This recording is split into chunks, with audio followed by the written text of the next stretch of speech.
Welcome back to another video. Now today's video you may recognize. I did the same exact video nearly 2 years ago on this channel, and a lot has changed in ERLC, and that's why I'm going to be replicating this video yet again 2 years later in modern day ERLC. We've got new ways to earn money, we've got new robberies, we've got new map locations. There's lots of things to cover in this video, so I do hope you enjoy. If you do, go ahead and subscribe, but let's get right into this. You may know that some people in ERLC have over 500,000 in-game cash, which I think is absolutely incredible. In-game XP, I mean, on the police department, which I think is honestly incredible. Like, you know, that must be some insane dedication to earn 500,000 on one team.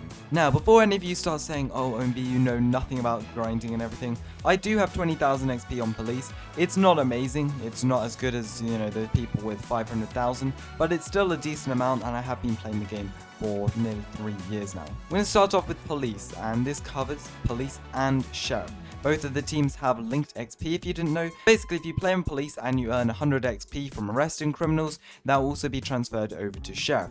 The ranks are slightly different. If you go ahead and have a look in tutorial and team ranks, you can see that the ranks are slightly different depending on the team you're on, but they will give the same perks. So for example, when you get to the sergeant, you get the transport van, air support, and M4A1. Now my first tip is XP boost, weekends, weeks, events, everything like this. Now they did one very recently for police week, but this is amazing. ERLC probably does maybe 10-15 XP boosts per year, and they can last all the way from 2 days to a whole week. These XP boosts can range from 1.5 times to 2 times the normal XP, basically meaning if there's a 1.5 times XP boost, such as the one in police week a couple of weeks ago, if I respond to a jewelry store robbery, I normally get 5 XP, and I would do in the normal game, in the normal time without any XP boost. However, if there is an XP boost, you get 7.5 XP, and this is a lot higher, especially when you have bigger XP amounts. So for example, and if you arrest a criminal, that would be normally 25 XP. However, with the XP boost, that is 37.5 XP, which is honestly incredible. So I definitely advise, if you see ERLC has an XP boost, make sure to play. I'll always inform you on my channel if there is an XP boost, and I do a notice on my Discord server when there is an XP boost in ERLC, because it is some of the best times to play. And I played for 1 day with an XP boost. I got 1,000 XP. I only played for a couple hours, but I managed to get up to commander only a couple of days ago. So definitely playing with an XP boost is an amazing strategy. Working with friends. Now I know this does sound a bit weird and cheesy and everything, but working with someone else on police is one of the best things that you can do. Now if you're on police department and you're trying to grind, it is a lot easier if you have someone to help you, especially if you're chasing down criminals. If you're in a police chase and one crashes, the other person can pursue that person. If you are trying to call in air support and your cooldown is on, then your friend can call in the air support. Or if you're on a foot pursuit and you're being shot at, one of the friends can tase and you can arrest. It's very simple, it's very easy, and getting someone to play with you is one of the best ways to rank up in the game. If you can't find anyone to play with, I definitely advise joining my Discord servers. At the time of recording this, there's 25,000 members in my Discord server, and I'd say about 75% of them play ERLC. So I definitely advise join my Discord server, join the official ERLC server, and you know, just ask if anyone wants to play with you. I'm relating that back to real life. A lot of departments in real life assign units in pairs. This is because they have more protection, they can cover each other, and you know, there's honestly lots of reasons, but if you have someone to help you, I find it's a lot easier to apprehend criminals, and you can even get the assist arrest. So if you don't arrest them personally and you're standing close enough to the person who gets arrested, you can still get XP for your friend arresting them. Now the third tip is a new feature to the game, or relatively new, and that is if you go into servers and you go to matchmaking, it is the matchmaking servers. Now these act like public servers and roleplay servers combined. They have the public server aspect of, you know, saving your XP. So if you didn't know, if you go into a private server, none of your XP is saved, none of your data is saved. So if you buy a Lamborghini in a private server, when you join back a public server, your money will still be there and you will not have the Lamborghini. Matchmaking servers work in a public server way. They save your data, but they're also sort of a private server because, you know, it's kind of limited people in there, and they're also rank locked. So you can see tier 1, you have to have a total of 500 XP and then a total of 10,000 XP for tier 3. And I find these relatively better than public servers. You know, they're still going to have people going in there trolling, not role playing and everything, but I find they're a lot easier easier, especially if you go to the lower tier servers. It's a lot easier to get XP from arrests, robberies, because people are just constantly robbing stores, and it's honestly crazy. If you head into those servers, there'll be robberies going off every couple of minutes. So yeah, definitely head over to some of those servers. Now, talking about police, actual ways to earn XP.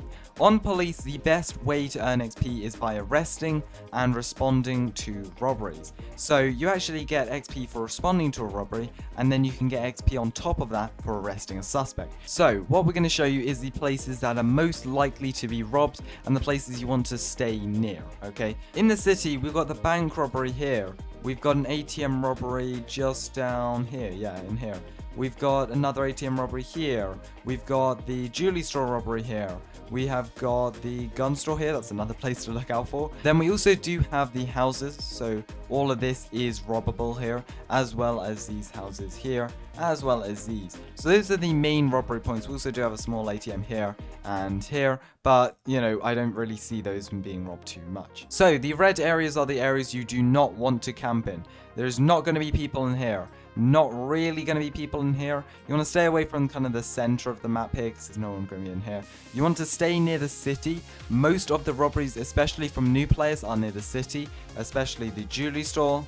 Due to the recent Hansberg update, there is an increase in house robberies. There isn't many house robberies in this really small trailer park because it's kind of quite hidden, and you know, it's not really easy to come across as a new player. So I'd avoid staying out of all these red areas here. Of course, you don't really want to be on the mountains and everything. The main area you want to be is either in the city or near enough to the edge of the city so you can respond to the Hansbergs quickly. The main Hansberg robberies are either in here or here, and the gas station does sometimes get robbed. So basically you want to stay in these spots. The best place really would be to stay around the hospital, so you want to stay relatively close to the hospital. Now the reason for this is you are in close proximity to the jewelry store. You're right next to it.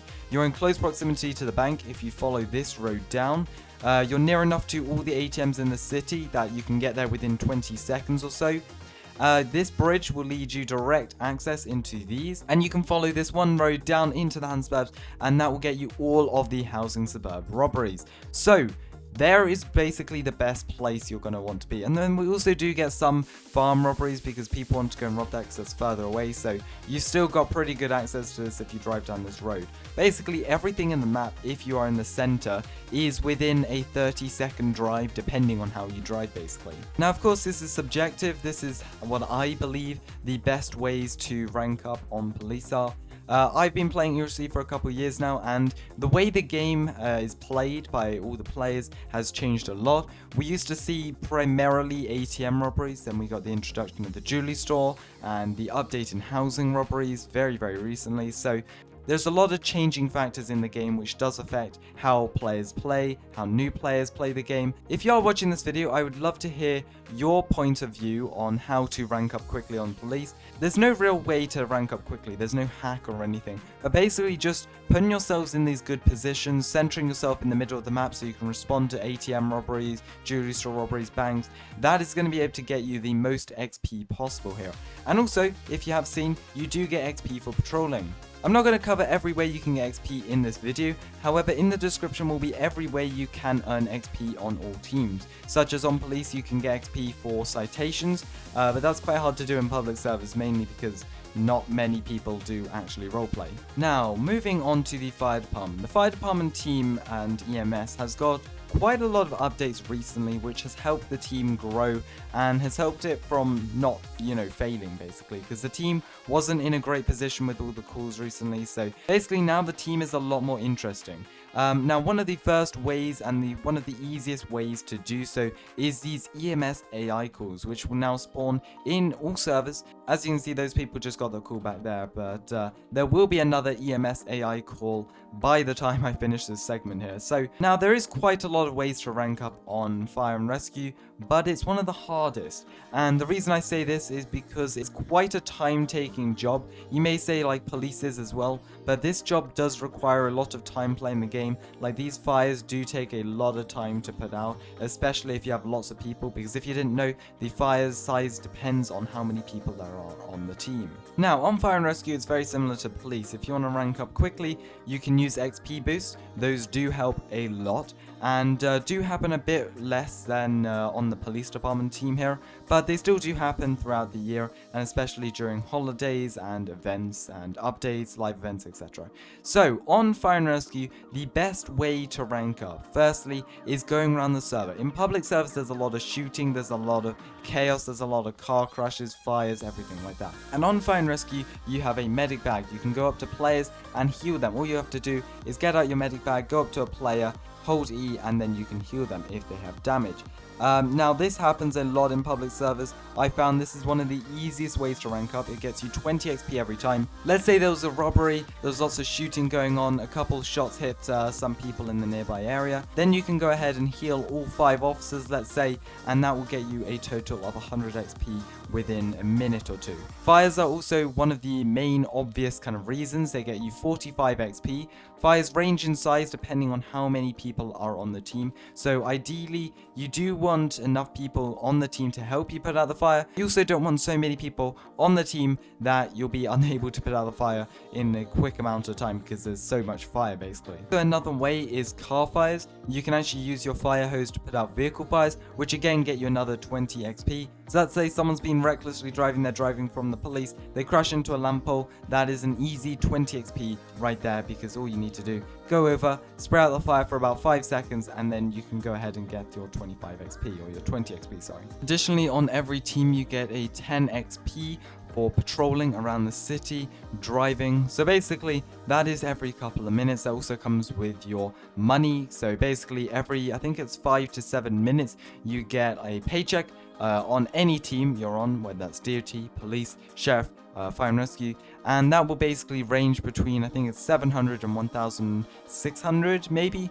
Basically, it depends how much you've done. So if you're on police and you've arrested 3 criminals within that time, you'll get more money than if you've been on police and you've been sitting in the parking lot. As you can see here, we just got in our radio, difficulty breathing near the power plant.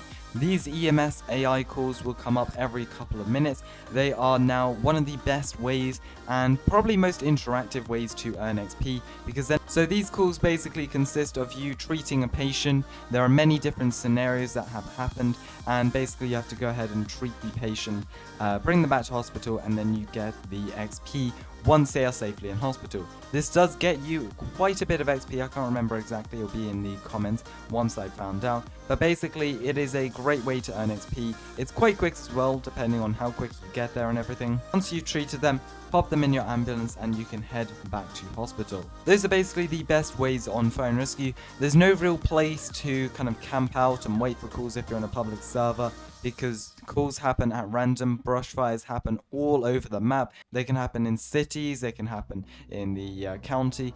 Near the city is mainly where most of the calls consisting of AI patients are, but apart from that, you just want to look out for those calls. Finding a quiet server will basically make sure that no one else steals your calls, and it will just help out a lot, because if the rest of the fire department is stealing your AI calls and putting out the fires before you arrive to scene, then it will kind of be a bit annoying. But also, finding a big chaotic public server can help, because you can start putting out all the fires. Now, DOT, last but definitely not least. One of possibly the most fun, but also arguably the most boring teams. Now, DOT has got many updates recently that has actually led to the team getting lots and lots of jobs to do. So basically on DOT now, we're going to be running you through how you can rank up quickly. Once you rank up, you can get things like the tow bed, and it's also pretty cool to flex your rank on DOT, because DOT is probably arguably one of the hardest teams to rank up in. Now, I've got this flatbed here. This is only unlockable at a certain rank. So if you do not have this flatbed, you may not be able to tow the vehicles, but there's still lots of things you can do.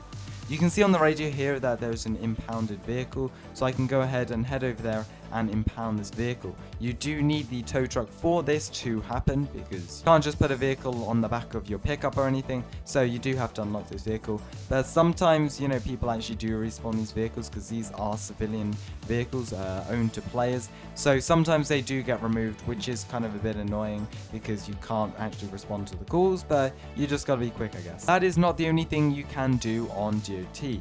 DOT is also responsible for fixing light outages around the city. They can fix car tires, and they can also fill up gas. So basically you can drive around the map. If you see anyone with popped tires, basically meaning there's smoke coming out of their car and they're driving on 3 wheels, then all you want to do is go over to their car, and then you want to go ahead and try to heal it. I'm not sure exactly what happened right there, but yeah, something did happen. Additionally, there has been the new introduction of DOT calls around the map. There will be oil spills, there will be random stuff on the middle of the road that you just need to pick up. These are really easy. All you have to do is go over, hold E or press E, and that's it. You get, I think it's 20 XP, maybe 10, maybe 15. Between 10 and 20 XP, it will be in the comments, so you can go and check that. As you can see here, road debris near the handlebars. We're going to go and respond to that here. DOT is also responsible for cleaning up fallen down trees. So basically you have got a chainsaw in your compartment, which you can clean up fallen down trees. So there you go. Clearing debris off the road is 10 XP. Very easy to get and achieve. All you got to do, drive over and pick it up. So that is a great way. Look out for those calls. Now on DOT we have a special tool now, a special vehicle that was added recently, which will help you do your job if you're in a lower rank. Now, if you would like to, you can go ahead and buy the street cleaner for 65,000 in-game cash, I believe. And what this will allow you to do is drive around the map normally, like you would in any vehicle. However, you get XP for driving around the map and cleaning the streets. As you can see, there's a down tree here, so we're just going to respond to this while we talk about this. If you go ahead and spawn in the